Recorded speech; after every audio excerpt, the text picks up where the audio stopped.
Hello friends, आज मैं आप लोगों को कॉन्स्टिट्यूशन के आर्टिकल को किस तरह इजी वे में याद कर सकते हैं वो बताना चाह रहा हूँ, क्योंकि मैं भी एक यूपीएससी एस्पिरेंट हूँ और मैंने देखा है कि हम लोगों को कॉन्स्टिट्यूशन पढ़ते वक्त आर्टिकल्स याद करने में ज़्यादा मुश्किल होती है, आर्टिकल्स और शेड्यूल्स। तो सबसे पहले बात करते हैं आर्टिकल्स की। Articles of the constitution. इसके लिए मैं आप लोग को एक स्टेटमेंट बताऊंगा, उस स्टेटमेंट को आप बहुत ही इजी वे में याद कर सकते हो और जिससे आपको आर्टिकल्स याद करने में बहुत ही ज़्यादा इजी होगा। तो देखिए, हमारे कॉन्स्टिट्यूशन में कितने आर्टिकल्स हैं? टोटल 448 आर्टिकल्स हैं, जो कि 25 पार्ट्स में डिवाइड किए गए हैं। अब इन 25 पार्ट्स में से बस 12 पार्ट्स ऐसे हैं जिन्हें हमें याद रखना है, क्योंकि इनका कॉस्ट बाय बेनिफिट रेशियो और दूसरे के कंपैरिजन में ज़्यादा होता है। तो चलिए अब देखते हैं कि वो कौन सा स्टेटमेंट है जो हमें याद रखना है उस आर्टिकल्स को याद करने के लिए। अब देखिए, एक स्टेटमेंट है, उसके हर एक वर्ड के पहले लेटर को मैं कैपिटल में लिखूंगा, जो कि वो जो कैपिटल लेटर है वो रिप्रेजेंट करेगा एक पार्ट। तो स्टेटमेंट है, you can fly directly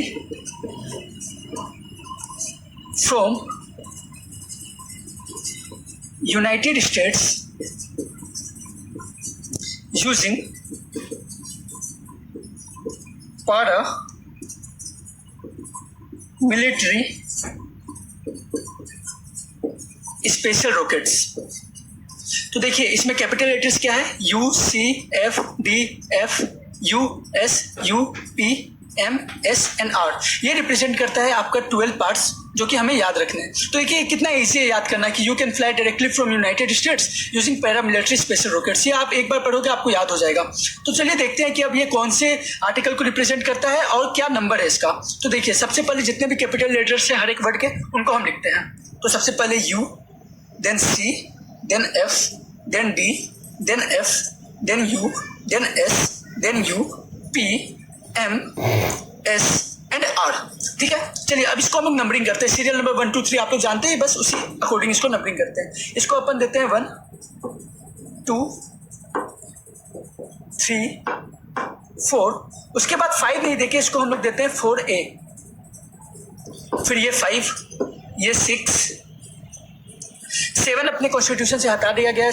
7th article वो 1976 अमेंडमेंट हुआ था। अब आपको पता करना है कि क्यों हटाया गया था, वो क्या था, और वो मेरे कमेंट सेक्शन में आप दे सकते हैं। देन ये 8, ये 9, ये 9A, ये 10, ये 11। ये आपके हो गए आर्टिकल्स। अब ये क्या आर्टिकल क्या रिप्रेजेंट करते हैं ये मैं बताना चाह रहा हूँ। ये आपके हो गए आर्टिकल नंबर जो कि कॉन्स्टिट्यूशन में मेंशन है। यू जो है वो 1, सी 2, इसी तरह से आर 9। अब मैं 11। अब मैं आपको बताने जा रहा हूँ कि ये क्या रिप्रेजेंट करते हैं। यहाँ पर यू रिप्रेजेंट करता है union and its territories.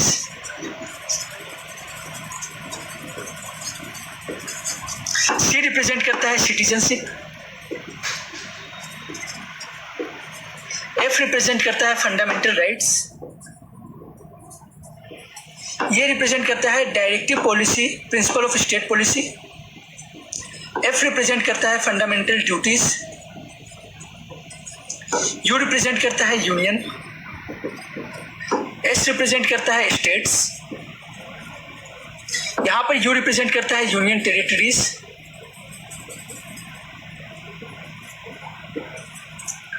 P represent करता है पंचायत।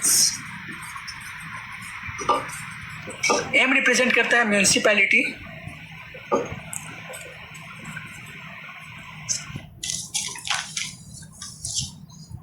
इस पे जो एस है, ये एस रिप्रेजेंट करता है शेड्यूल कास्ट वगैरह, शेड्यूल कास्ट या ट्राइब्स या फिर अपने जो शेड्यूल स्टेट्स है वो। और यहाँ पर आर जो है ये आपका है 10th, और आर 11th ये आपका रिप्रेजेंट करता है रिलेशन बिटवीन स्टेट्स।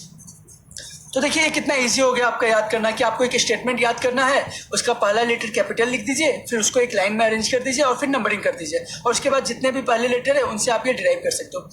ये तो आपका हो गया एक तरीका। मैं आपको दूसरा तरीका भी बता देता हूँ कि आप इसको कैसे याद कर सकते हो। देखो, मान लो आपको एक नेशन में एक देश में जाके रहना है तो सबसे पहले वो देश आपको ढूंढना पड़ेगा। तो इसका मतलब हो गया यूनियन एंड इट्स टेरिटरीज, उस वो नेशन।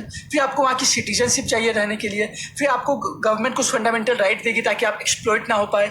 फिर आपके लिए वहाँ की जो स्टेट्स होंगी जिसमें वो डिवाइडेड होगा, वो आपको कुछ पॉलिसीज देगा आपके वेलफेयर के लिए। फिर आपको कुछ ड्यूटीज़ दी जाएगी जिसको आपको फॉलो करना होता है। फिर उसके बाद क्या बोलते हैं, आपके लिए यूनियन बनाई जाएगी, आपके लिए गवर्नमेंट बनाया जाएगा जो आपको रूल करेगी, आपके फायदे के लिए सोचेगी। क्योंकि अगर आप बहुत लोग हो तो आपको कोई चाहिए जो आपको रिप्रेजेंट कर सके। फिर आप स्टेट्स में डिवाइड किए जाओगे ताकि एक तरह के पीपल, एक लैंग्वेज बोलने वाले लोग एक स्टेट में हो। तो इस अकॉर्डिंग भी हम याद कर सकते हैं कि सीक्वेंस में अगर हमको एक कंट्री में जाकर रहना है तो हमको क्या सीक्वेंस फॉलो करना है। तो इस अकॉर्डिंग भी आप इसको याद कर सकते हो। तो देखिए कितना ईजी हो गया।